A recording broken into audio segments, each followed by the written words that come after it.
तो लगेगा ही नहीं वो लड़का है जिसका हम फोटो फेसबुक पर देखे थे। एकदम कई ऐसे ऐप आ गए हैं जिससे काफ़ी, तो ये सब किसका है? कंप्यूटर का ही योगदान है जिससे वह ऐप बनाया जा रहा है। भले आप मोबाइल में प्रयोग कर रहे हैं लेकिन वह ऐप का निर्माण कैसे कर रहा है? कंप्यूटर के प्रोग्रामिंग के माध्यम से। तो मनोरंजन के क्षेत्र में वृद्धि, देखिए पहले क्या होता था, सिनेमा रिलीज होता था, उसके VCR बनते थे, VCD बनते थे, फिर सिनेमा हॉल तक आता था। मुंबई में 1 महीना पहले लोग देख लेता था और समस्तीपुर आते आते 1 महीना लग जाता था। आज ऐसी बातें हैं? यह बृहद प्रयोग है कंप्यूटर के माध्यम से। आज क्या हो गया, आज सिनेमा रिलीज हुआ, पूरे वर्ल्ड वाइड रिलीज हो जाता है। पाकिस्तान में भी देखना चाहता है, बांग्लादेश में भी देखना चाहता है, कहीं भी देखना चाहता है जहां थिएटर में चल सकता है, परचेजिंग होता है और एक ही दिन में पता लग जाता है कि एक दिन में कितना करोड़ का बिजनेस हुआ। पहले ऐसे पता नहीं लगता था, जितना परचेजिंग होता है उतना बिजनेस होता है। और सुविधा ये हो गया कि मुंबई और समस्तीपुर में कोई अंतर नहीं रहा। आज सिनेमा रिलीज हुआ तो समस्तीपुर के भी लोग देख सकते हैं और मुंबई के लोग भी देख सकते हैं। ये सब बृहद प्रयोग है। पहले VCR VCD आना, हवाई जहाज से भी आएगा तो 1-2 दिन का लग जाएगा। तो अब ऐसी बात नहीं है, ऑनलाइन परचेजिंग है। आप खरीदे 100 का खरीदे तो 21 शो चलेगा। 100 के लिए आप सिनेमा खरीदते हैं तो 1 ही शो चलेगा, उसके बाद नहीं चलेगा। सारा ऑनलाइन सिस्टम हो गया। और इससे क्या हुआ कि आप मनोरंजन में आपको मुंबई जाने की आवश्यकता नहीं है, मेट्रो सिटी जाने की आवश्यकता नहीं है। नई मूवी रिलीज हो रहा है तो आप समस्तीपुर में भी देख सकते हैं अगर यहाँ सिनेमा हॉल की सुविधा थी। ये सब बृहद प्रयोग हो गया। क्रिकेट वगैरह की दुनिया में देखिए, जितने स्पोर्ट वगैरह की ऐप आ गया है या उसके सर्विसेज आ गए हैं, कहीं भी मैच हो रहा है आप मोबाइल पे भी देख सकते हैं। ये सब किसकी देन है? कंप्यूटर का ही दिन है। तो मनोरंजन के क्षेत्र में देखा जाए ओवरऑल तो वीडियो क्रिएशन से लेकर वीडियो को दिखाने तक सब जगह कंप्यूटर का बृहद उपयोग है। सैटेलाइट के माध्यम से सारा काम हो रहा है। तो कंप्यूटर का यह बृहद प्रयोग है जिसको मनोरंजन के क्षेत्र में किया जाता है। नेक्स्ट है कॉल सेंटर। कॉल सेंटर में प्रयोग किस कंप्यूटर का होता है? कोई बोलिएगा इसमें। कॉल सेंटर जानते हैं क्या होता है? हाँ, कस्टमर सर्विस। अभी देखिएगा फ़ोन आपको रिचार्ज करने का बार बार आता है। अगर आपसे पूछे जाए कि कॉल सेंटर में कंप्यूटर का कैसे उपयोग है तो क्या बताइएगा? कि अभी हमारे फ़ोन सर्विसेज हैं, मोबाइल सर्विसेज हैं, उसमें कंप्यूटर ऑपरेटेड या कंप्यूटर जनरेटेड बहुत सारे मैसेज आते हैं, बहुत सारे कॉल आते हैं। कोई व्यक्ति नहीं करता, वो कौन कर रहा है? कंप्यूटर ही कर रहा है, कंप्यूटर कर रहा है। जैसे ही आपका रिचार्ज खत्म होने वाला रहता है 2 दिन पहले से मैसेज आना शुरू हो जाता है। लाखों कस्टमर हैं, करोड़ों कस्टमर हैं, लोग को थोड़ी याद रहेगा, कितना मैसेज करेगा? कंप्यूटर में वो फीड किया हुआ है कि इतना के बाद अल्टरनेटिव मैसेज डालना है। आप 2 दिन पहले रिचार्ज करा भी लेते हैं फिर भी मैसेज आ जाता है, नहीं आ जाता है? क्योंकि कंप्यूटर को तो ये पता नहीं कि रिचार्ज हुआ कि नहीं। उसमें फीड है कि इतना तारीख को ख़त्म होगा, इतना तारीख से मैसेज कस्टमर को करना। ये सब कंप्यूटर कर रहा है। वॉइस कॉल भी आते हैं जो रिकॉर्डेड मैसेज होते हैं, ये सब कंप्यूटर। अब देखिएगा एक ही नंबर 198 आप लोग डायल करते होंगे कस्टमर केयर के लिए, और उस समय हज़ारों लोग डायल करते हैं, सबका कॉल लगता है ना अल्टरनेटिव ढंग से। कैसे होता है? वह कंप्यूटर ही लूपिंग देता है। एक ही नंबर पे आप हज़ारों लोग का, आप आइडिया का है, वोडा का है, एयरटेल का है और जियो का है। अभी अपने यहाँ 4 चल रहा है। अब 2 VI बन के दोनों एक साथ हो गया, आइडिया और वोडा, एक एयरटेल और एक जियो। तो ये 4 सर्विसेज 3 सर्विसेज हैं, उसमें किसी पर भी 198 पे कॉल करते हैं तो लगता है ना। अब जब लगता है तो कैसे समझता है लोग कि आइडिया में कॉल कर रहा है? ये सब कंप्यूटर ही डिसाइड करता है। क्योंकि अभी हम यहाँ से कॉल करेंगे तो कहाँ जाएगा? पहले नेटवर्क को जाएगा, जो टावर कहते हैं, टावर को जाएगा। और टावर वह जैसे ही कैच करेगा तो किस कंपनी के भाग भेजना है, किसका वह कस्टमर है, वहाँ से सारा चीज़ कंप्यूटर से मैनेज हो जाता है और उसी कस्टमर केयर को फिर वह कॉल पिकअप के लिए भेजता है। तो ये सारी चीज़ें हैं। और उसके बाद क्या है, कॉल आने के बाद, रिकॉर्डेड मैसेज होने के बाद, ये सब टोटल काम कंप्यूटर से ही किया जा रहा है। कोई व्यक्ति इसको, पर्सन इसको नहीं कर रहा है। इसमें 90% काम जो है कंप्यूटर ही कर रहा है। देखिएगा 24 आवर सर्विसेज रहते हैं, 24 आवर सर्विसेज रहते हैं, उसमें कंप्यूटर हमेशा ऑन रहता है और सारे मैसेज को वो फॉरवर्ड करते रहता है। उसमें कोई व्यक्ति नहीं भी रहे तो काम होते रहता है। तो इसमें कंप्यूटर का बहुत योगदान है। सिनेमा जगत वही, प्रिंटिंग मीडिया या मनोरंजन कह लीजिए तो सिनेमा जगत एक ही बात हो गया। अब देखिए वैज्ञानिक अनुसंधान, वैज्ञानिक अनुसंधान कैसे होगा? वैज्ञानिक अनुसंधान, वैज्ञानिक अनुसंधान, चिकित्सा, ये सब को आप जोड़ के भी आप बता सकते हैं। आज देखिए डॉक्टर बनना कितना आसान हो गया, नहीं बात आसान हो गया। आज से 50 साल पहले डॉक्टर के पास कोई सुविधा नहीं होती थी, हाथ पकड़कर ही देख पाता था कि 100 डिग्री बुखार है कि 200 डिग्री है। अब ऐसा है, अभी थर्मामीटर से आसानी से चेक कर लेते हैं। अब धीरे धीरे तकनीक इतना हो गया कि अभी नए नए जो मशीन्स वगैरह आए हैं, इंडोस्कोपी वगैरह जो आया है, अंदर पेट के अंदर कैमरा चला जाता है, देख लेता है कहाँ क्या दिक्कत है और उसके अकॉर्डिंग मेडिसिन दे देता है। तो ये काफ़ी सुविधाजनक हो गया। तो मनोरंजन के क्षेत्र में जिस प्रकार से उपयोग है, उसी प्रकार से वैज्ञानिक अनुसंधान, आज कोरोना का जो वैक्सीन बना उसमें किसकी अहम भूमिका है? कंप्यूटर की अहम भूमिका है। आज जितना भी डॉक्टरी इलाज देखते हैं, अल्ट्रासाउंड करा लेते हैं, फिर पता लग जाता है, एक्सरे करा लेते हैं, कहाँ टूटा हुआ है पता लग जाता है, उस हिसाब से बैंडेज पट्टी करता है। तो एकदम काफ़ी सुविधाजनक हो गया। और आँख के डॉक्टर का तो बात ही नहीं करिए। अगर आँख के बारे में थोड़ा बहुत भी अगर पढ़े होंगे तो कितना 25 सेंटीमीटर जो स्पष्ट दर्शन की न्यूनतम दूरी होती है, उससे आगे पीछे कुछ भी बन रहा है तो कंप्यूटर बता देता है। और कितना डायोप्टर का चश्मा लगेगा वो भी बता देता है। डॉक्टर लिख दिया, आपको फिर मिल गया डॉक्टर। एजुकेशन उसके साथ ज़रूरत है, जैसे ऑपरेशन करना है तो उसमें सर्जरी की जब भी बात आएगा तो अच्छे डॉक्टर। लेकिन अगर चश्मा लेने की बात है तो सब कंप्यूटर कर देगा। अब कंप्यूटर पे ऐसे आँख रखिएगा, उसका मशीन जो रहता है, और आपका कहाँ प्रतिबिंब कैसे बन रहा है, आगे बन रहा है, पीछे बन रहा है, फोकस दूरी क्या क्या होता है उससे संबंधित, वो सब चीज़ प्रिंट करके दे देता है। और कितना डायोप्टर का चश्मा चाहिए ये भी बता देता है। आपको कुछ करने की आवश्यकता नहीं, और उतना डायोप्टर का चश्मा पहनिए, आपको ठीक रहेगा आँख। तो ये सब चिकित्सा के क्षेत्र में काफ़ी बहुत सारे प्रयोग हुए। एक्सरे के माध्यम से, अभी अल्ट्रासाउंड के माध्यम से किसी कोई प्रेग्नेंट महिला है और उसके पेट में वाटर लेवल कम है, ज़्यादा है, कब इशू होगा, क्या होगा, सारा चीज़ बता देता है कि इस तारीख के आसपास आपका इशू होंगे बच्चे। लोग प्रिपेयर रहता है, पहले पता ही नहीं रहता था। अब हस्बैंड या भाई या जहाँ भी है कहीं चला गया, अब इसको पेन हो रहा है, फ़ोन करेगा, आएगा, बहुत समस्या है। अब बता दिया कि 14 से 16 के बीच में बच्चे इशू होंगे, तो 2-3 दिन लोग छुट्टी लेके अपना रहता है। तो काफ़ी सुविधाजनक हो गया। या तो हॉस्पिटल में आके एडमिट हो जाता है जिसके पास कम सुविधा है। जिससे क्या होता है कि मरने की संभावनाएँ कम होती, मरने की संभावनाएं, मोर्टिलिटी रेट इसी कारण से बहुत कम हो गया। अब पहले ऐसा नहीं था, पता ही नहीं था कब होना है, एग्जैक्ट डेट तो आप बता नहीं सकते हैं। और डॉक्टर अभी क्या कर रहा है, साइंस के माध्यम से सारी चीज़ें बता। तो चिकित्सा के क्षेत्र में बहुत प्रयोग हुआ है। एक मेडिसिन बनाना ही नहीं, मेडिसिन का प्रयोग करना, उसके पोटेंसी को समझना, कब क्या ज़रूरत है। अभी देखिएगा ब्लड टेस्ट करते हैं, यूरिन टेस्ट करते हैं, सारा इन्फॉर्मेशन मिल जाता है, किस चीज़ की कमी है उसके अकॉर्डिंग मेडिसिन प्रोवाइड कर देते हैं। लेकिन जिस समय ये सुविधाएँ नहीं थी, आज से 5 साल पहले सुविधाएं नहीं थी, सीरम सुविधाएं नहीं थी, तो आज आप स्टूल टेस्ट कराते हैं, यूरिन टेस्ट कराते हैं तो कल हो के रिपोर्ट मिलता था। अब तो आधा घंटा में सीरम सिस्टम जब से आया तो आधा घंटा में आपको सारा टेस्ट करके दे देगा। तो क्या होता है, एक बार आप समस्तीपुर पटना जाते हैं, इलाज कराते हैं और मेडिसिन लेके चले आते हैं। पहले क्या होता था, एक दिन जाके दिखाते थे, फिर दूसरे दिन जाते थे लाने के लिए, काफ़ी अनकम्फर्ट हो जाता था। तो ये सब सुविधा जो हो गया, चिकित्सा के क्षेत्र में भी कंप्यूटर का बृहत प्रयोग होने लगा। क्योंकि जितने भी मेडिसिन बन रहे हैं उसके प्रयोग कैसे करने हैं, उसमें कौन सी मेडिसिन, अब तो बड़े बड़े डिवाइसेस आ रहे हैं कि आपको कौन सी चीज़ की कमी है, किसकी डेफिशिएंसी है और कौन से मेडिसिन लगेंगे, वह कंप्यूटर बता देगा। आपका ब्लड सैंपल लिया, आपके ब्लड से ही पूरा सारा चीज़ हो रहा है। ब्लड सैंपल से पता लग जाता है कि आपके शरीर में किसकी कमी है और किसकी ज़रूरत है, सब बता देगा। उसके हिसाब से मेडिसिन प्रिस्क्राइब कर देगा। तो आने वाले समय में काफ़ी और सुधार आएंगे। जैसे कोचिंग सेक्टर में एक नई क्रांति आ रही है, ऑनलाइन क्लासेस बहुत तेज़ी से ग्रो कर रहा है, नहीं तेज़ी से ग्रो कर रहा है। तो मेडिसिन सेक्टर कंप्यूटर का जब बृहत प्रयोग होने लगेगा तो सभी क्षेत्र में धीरे धीरे क्या होगा, क्रांति आएगा। अगर कोरोना नहीं होता तो ये एजुकेशनल फील्ड में जो इतनी क्रांति आई कंप्यूटर के माध्यम से, मोबाइल लैपटॉप के माध्यम से, इतना होता नहीं होता है, क्योंकि लोग को काम चल रहा था। लेकिन धीरे धीरे समय बदल रहा है, परिस्थितियां बदल रही है और सब काम क्या हो रहा है। तो देखिए अभी जो भी लोग हैं, अगर वास्तव में जीवन जीना चाहते हैं तो बिना कंप्यूटर की नॉलेज के आप नहीं जी सकते। बस एक ही उपाय है कि खेत में जाके मजदूरी करिए और घर में खाना बनाइए, तो आपको कंप्यूटर की आवश्यकता नहीं तो अगर थोड़ा भी जीवन को जीना चाहते हैं, क्योंकि तब तो भेड़ बकरी, जानवर और आदमी में कोई अंतर ही नहीं है। ऐसे भी ग्रामीण परिवेश में जीने वाले मैक्सिमम लोग एनिमल्स के समान ही। कभी आप लोग स्विमिंग पूल में नहाइएगा तब न उसके आनंद का पता लगेगा। आज सब दिन चापाकल चला के बाल्टीन से पानी नहाए तो सावर का आनंद नहीं ले।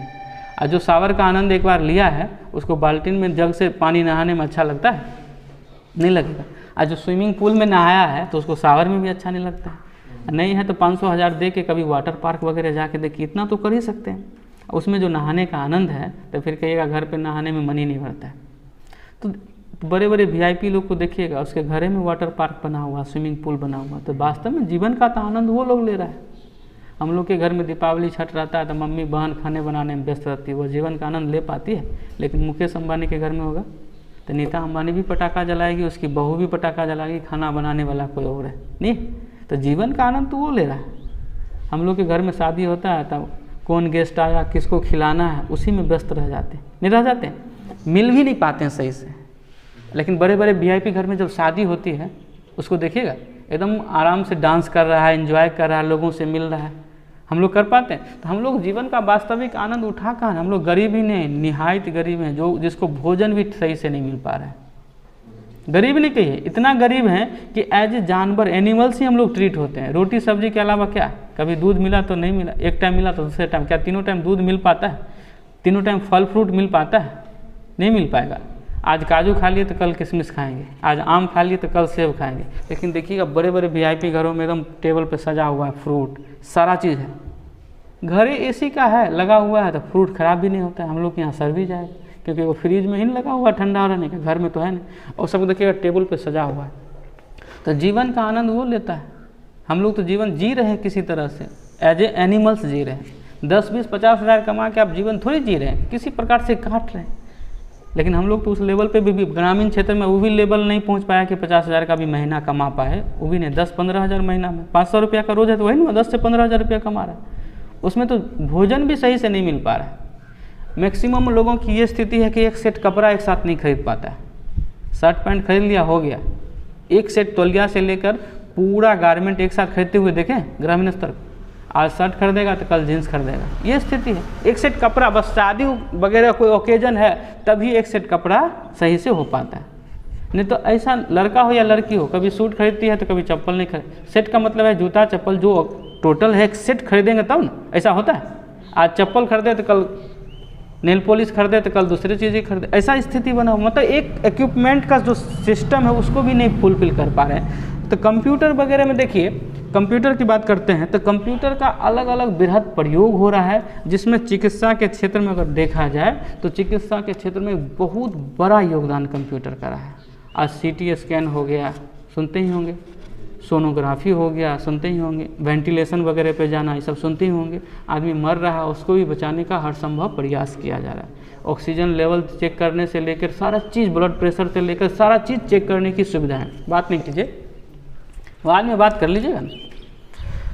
तो ये सारी सुविधा होने के बाद क्या हो रही है कि आपको किसकी आवश्यकता है उसके अनुसार आपको बचाने का हर संभव प्रयास किया जाता है। सिनेमा प्रसारण हो गया, लैब के बारे में भी बता ही दिए। डेटा सर्वर के रूप में, डेटा सर्वर क्या होता है आप लोग समझते हैं? डेटा सर्वर कोई कंपनी का डाटा बेचना चाहे, सुपर कंप्यूटर।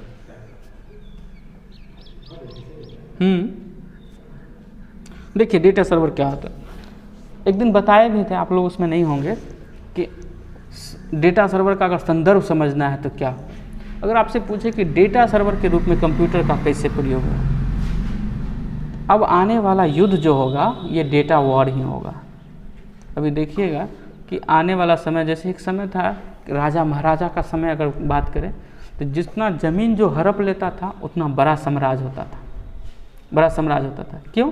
क्योंकि फसल ही माध्यम था टैक्स का, फसल ही माध्यम था टैक्स का। मगध साम्राज्य कहाँ था? जहाँ आप लोग हैं अभी, हम जहाँ हैं वही ना मगध साम्राज्य था। बिहार, पश्चिम बंगाल, उड़ीसा और इधर उत्तर प्रदेश का क्षेत्र, और सबसे बड़ा साम्राज्य था। आप इतिहास पढ़िए तो मगध साम्राज्य की हमेशा बातें होती है, चाहे वह हर्यक वंश का हो, मौर्य वंश का हो, नंद वंश का हो, बड़े बड़े वंश जो भी बात करेंगे तो किस क्षेत्र में? बंगाल से लेकर यूपी तक, क्योंकि ये सब मैदानी क्षेत्र है और इसमें अधिक कृषि होती थी। पश्चिमी देशों में के राजा वगैरह पे अटैक वगैरह की कम बातें होगा, लेकिन मगध पर देखिएगा शुरुआती दौर से अटैक की बातें, आक्रमण की बातें अधिक हो रहा, क्योंकि उस समय अर्निंग का साधन ही खेती था। लेकिन आज हमसे गुजरात आगे निकल गया, बिहार यूपी से गुजरात आगे निकल गया, महाराष्ट्र आगे निकल गया, यहाँ तक कि बहुत सारे और छोटे छोटे राज्य गोवा वगैरह आगे निकल गया। कारण क्या है कि उस समय पहाड़ों पे खेती नहीं होता था, और जब पहाड़ों पे खेती नहीं होता था तो लोग वहाँ बसते नहीं थे, और जहाँ लोग नहीं बसेगा तो वहाँ तो समृद्धि आएगी नहीं। अभी भी देखिएगा मैक्सिमम बड़े सिटी जो हैं नदी किनारे हैं। कारण क्या है? कभी सोचे? हिस्ट्री वगैरह में थोड़ा बहुत पढ़े होंगे, जैसे पटना है, दिल्ली है, बड़े बड़े सिटी मैक्सिमम देखिएगा बाद में डेवलप करके बसाया गया। दूसरी बात है, नदी के आसपास क्यों बसा हुआ था? क्योंकि जल आसानी से मिल सके, किसके लिए? खेती के लिए। और दूसरा क्या है कि पहले नदी से ही नाव वगैरह से कहीं आप ट्रांसपोर्ट कर सकते हैं, कहीं माल वगैरह सप्लाई कर सकते हैं, व्यवसाय कर सकते हैं, क्योंकि रोड उतना बना हुआ नहीं था, बैलगाड़ी थे, उतना संसाधन नहीं था। आप सुने भी होंगे मैगलन के बारे में या वास्को डी गामा के बारे में, तो क्या रोड से चल के आया था? समुद्री मार्ग से चल के आया था? नहीं आया था, क्योंकि समुद्र की यह खासियत होती है, जल मार्ग की यह खासियत होती है कि उसको मार्ग बनाना नहीं पड़ता है, उस पर बनाने वाले चलने वाले संसाधन को ही बनाना पड़ता है। लेकिन रोड पे चलने के लिए आपको मोटरसाइकिल भी बनाना है और रोड भी बनाना है, दोनों उपाय करना पड़ेगा। बस ट्रक भी बनाना है, उसके हिसाब से रोड भी बनाना है, तब नहीं बना सकते।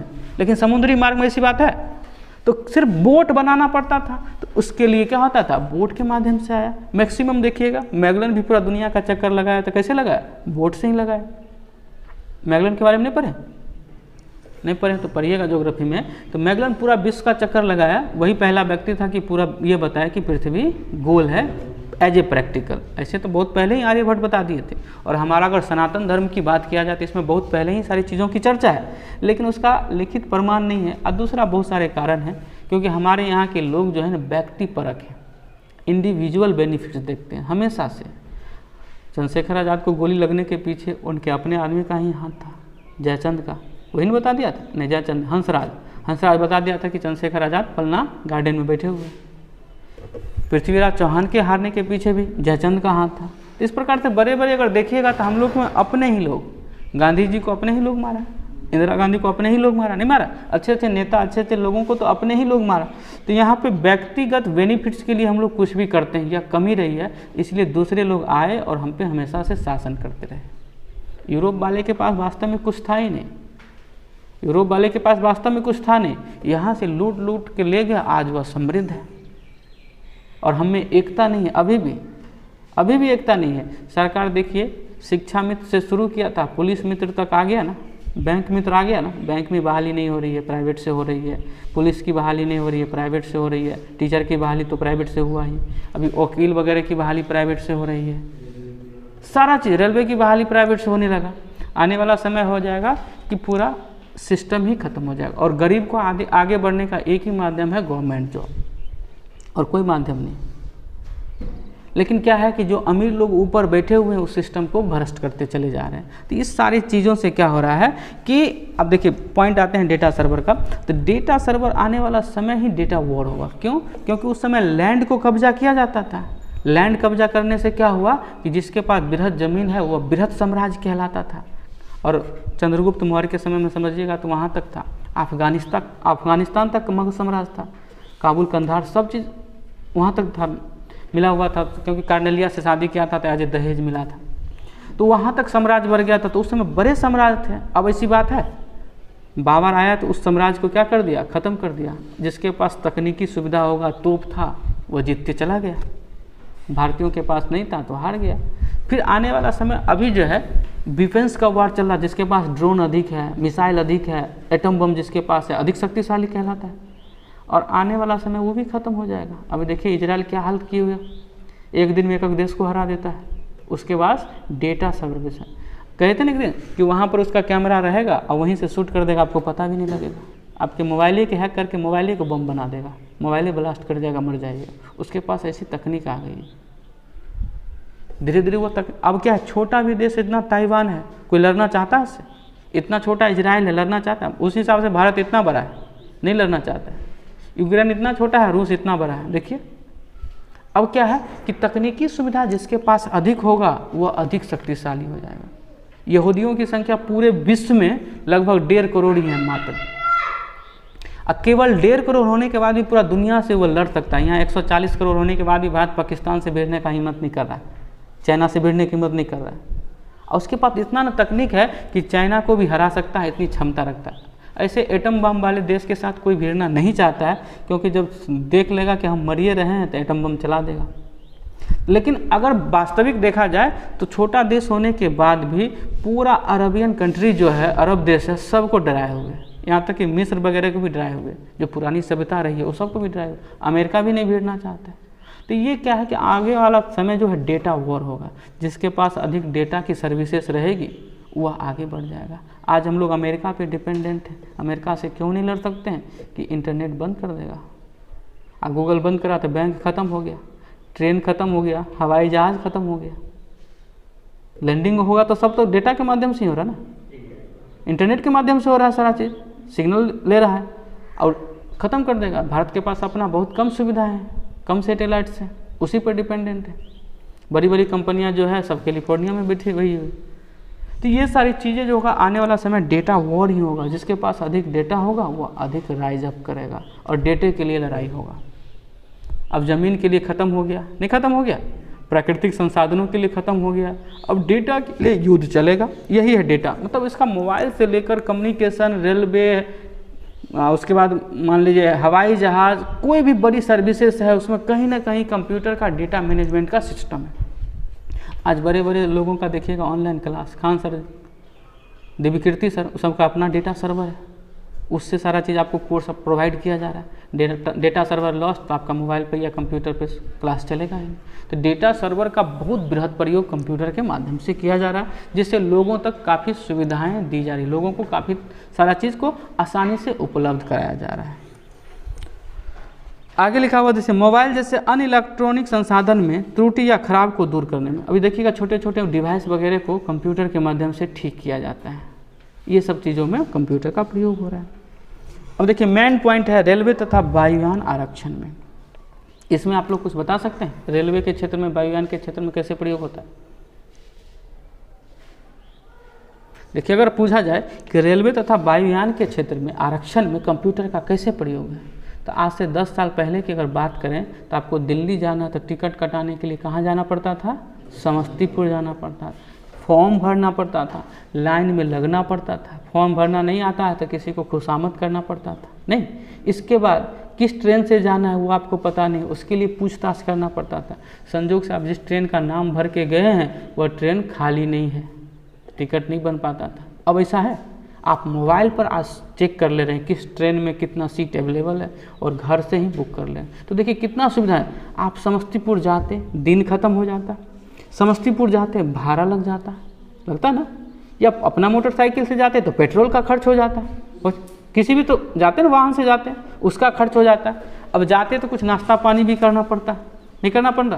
और यहाँ घर का खाइएगा, होटल का खाइएगा तो एक्सपेंसिव होगा ना। अब अकेले नहीं जाने का मन है तो एक मित्र को भी ले लिए, उसका भी दिन गया, नहीं गया।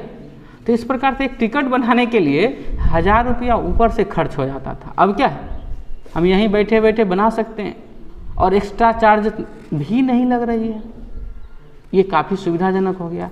अब हवाई जहाज़ की यात्रा करना पहले लोग बहुत बड़ा समझता था, एयरपोर्ट देखे चक्कर आता था कि कैसे टिकट कटाना है। अब देखिए पेटीएम है, फ़ोन पे है, सब हवाई टिकट दे रहा है। आधार नंबर डालिए टिकट मिल जाएगा। दिल्ली जाने के लिए 5-7 हज़ार रुपया लग रहा है, 8 हज़ार रुपया लग रहा है। कोई भी शौक पूरा करना चाहता है तो आराम से कर सकते हैं। लेकिन हम लोग के लिए था असुविधा की बात यह है कि हम पटना से दिल्ली 5,000 में पहुंच जाएंगे, लेकिन यहाँ से पटना पहुंचने के लिए 4,000 रुपया चाहिए। आने तो बस से धक्का खा के जाइए। अगर पटना नज़दीक होता है तो दिल्ली कोई आसान दिक्कत नहीं था। बड़े बड़े देखिएगा पटना का बिजनेसमैन रोज़ दिन जाते आते हैं। 1 से 1.5 घंटा का रास्ता है, अलग अलग फ्लाइट में 2 घंटा का रास्ता है, 5,000 में चले जाते हैं। जिनके पास आमदनी का स्रोत है आसानी से जा सकते हैं, आ सकते हैं। लेकिन पहले एयरपोर्ट वगैरह जाना घूमना बहुत क्लिष्ट हुआ करता था। अब ऐसी बातें नहीं है, क्योंकि अब कुछ भी नहीं करना है, आपको कुछ करने की आवश्यकता ही नहीं। मोबाइल पर टिकट लीजिए और उसको मन है तो प्रिंट करा लीजिए, और नहीं तो उसमें PDF है। PDF लेके सीधा आप एक ID कार्ड लेके एयरपोर्ट में प्रवेश करिए, वहाँ असिस्टेंट हैं, सब आपको बता देंगे कि कौन सी फ़्लाइट में जाना है। सबका काउंटर बना हुआ है, इंडिगो का अलग है, स्पाइस जेट अलग है, एयर इंडिया का अलग है, सबका काउंटर बना हुआ। उसके वहाँ पे स्टाफ्स हैं, सब आपको गाइड कर देगा, बोर्डिंग पास वगैरह दे देगा। आराम से जाके बैठिए, एकदम एग्जैक्ट लगेगा, बैठ के चले जाइए। अब बहुत सुविधाजनक हो गया, लेकिन पहले ऐसी बातें नहीं था। आपको टिकट लेना ही बहुत मुश्किल हो जाता था, जाना तो छोड़ दीजिए। अब ये टिकट लेने के लिए एक बार पटना गए, अब फिर फ्लाइट पकड़ने के लिए पटना जाएंगे, कितना मेहनत का काम होता था। अब ऐसी बात नहीं, हमको सुबह फ्लाइट पकड़ना, रात में टिकट मिल जाएगा, चाहे जहाँ जो भी कॉस्ट लगे। क्योंकि कम समय में अगर लेते हैं तो अधिक कॉस्टली होता है, नहीं 10,000 20,000 लगेगा, लेकिन मिल तो जाएगा। लेकिन पहले ऐसा था नहीं था, क्योंकि अब मान लीजिए आपको सुबह में 6 बजे जाना है, मुंबई के लिए निकलना है, दिल्ली के लिए निकलना है, तो अब यहाँ से आप निकलेंगे पटना के लिए, आप फिर टिकट कटाएंगे तो 1 घंटा पहले टिकट मिलेगा कि नहीं मिलेगा, गारंटी है? नहीं गारंटी है। लेकिन अब यहाँ पे यहीं पे बुक कर लिए, टिकट कंफर्म हुआ तो जाएंगे, नहीं कंफर्म हुआ तो नहीं जाएंगे। पहले वहाँ पहुँच जाते थे, टिकट नहीं मिलता था, भर दिन बोखना पड़ता था, अलग एक्सपेंसेस होते थे, नहीं टिकट मिला तो घर वापस जाने आने का भाड़ा बेकार चला जाता था। अब ऐसी दिक्कतें नहीं है। तो इस प्रकार से अगर देखा जाए तो रेलवे के आरक्षण में या वायुयान के आरक्षण में कंप्यूटर के द्वारा हो जाने के कारण काफ़ी सुविधाजनक हो गया। जैसे कि आपको ट्रेन लेट है, नहीं फ्लाइट लेट है, तो वो भी आपको मैसेज देगा। अब मान लीजिए पहले समस्तीपुर पहुंच जाते थे तो मालूम होता है 4 घंटा लेट है। अब बच्चे वगैरह हैं तो कभी दौड़ के उधर जा रहे हैं, उधर जा रहे हैं, परेशान हो जा रहे हैं। अब मोबाइल पे ही देख लेते हैं कि ट्रेन मुजफ्फरपुर से खुला, छपरा से खुला, तो कहाँ है कि नहीं खुला, कितना लेट है, तो उस हिसाब से लेट ही पहुँचते। तो इससे क्या हो गया, समय की बचत हो गया, परेशानियाँ कम हो गई। तो ये सब कंफर्ट लाइफ कंप्यूटर की ही देन है। समझने में इतना कोई दिक्कत? और बताएं, यही ज़्यादा हो गया, कितना बजा? 9:30 8:30 बजा।